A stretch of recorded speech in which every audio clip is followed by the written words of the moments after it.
Ndugu zangu katika imani, kwanza kabisa nichukue fursa ya kuwahusia pamoja na kuhusia nafsi yangu suala zima la kumcha Allah tabaraka wa taala, kwani waja wa Allah tabaraka wa taala hata siku moja hawajapatapo kukaa wakawa wanahusiana jambo lilokuwa bora kuliko hili la kumcha Allah tabaraka wa taala.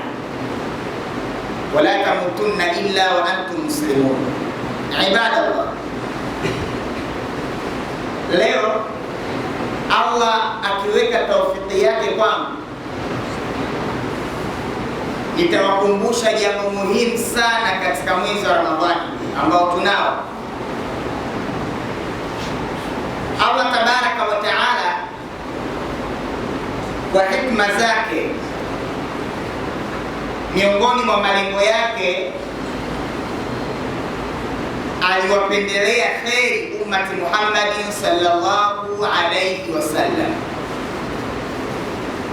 akaonelea awape kitu bora, kitu ambacho kitaufanya ummati Muhammadin sallallahu alayhi wasallam umezidia thawabu kuliko umma zingine zote zilizopita nyuma. Funga ni kitu muhimu sana katika ulimwengu, lakini funga ni kitu muhimu sana kwetu sisi mtu mmoja mmoja, bali twaweza tukaeleza faida za funga, muda ukaisha, ikawa ndo kwanza tulikuwa tunaanza kueleza. Miongoni mwa vitu ambavyo nataka ustafidi leo, kwamba funga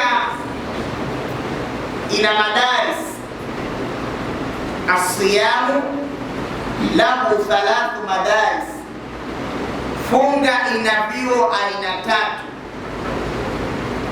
Funga ina madrasa aina 3. Madrasa ya kwanza ya funga, kuna madrasatun imaniya, kuna chuo ambacho kinatutengenezea imani. Madrasa ya pili ni madrasatu sihhiya, ni chuo ambacho kinatutengenezea afya ya mwanadamu.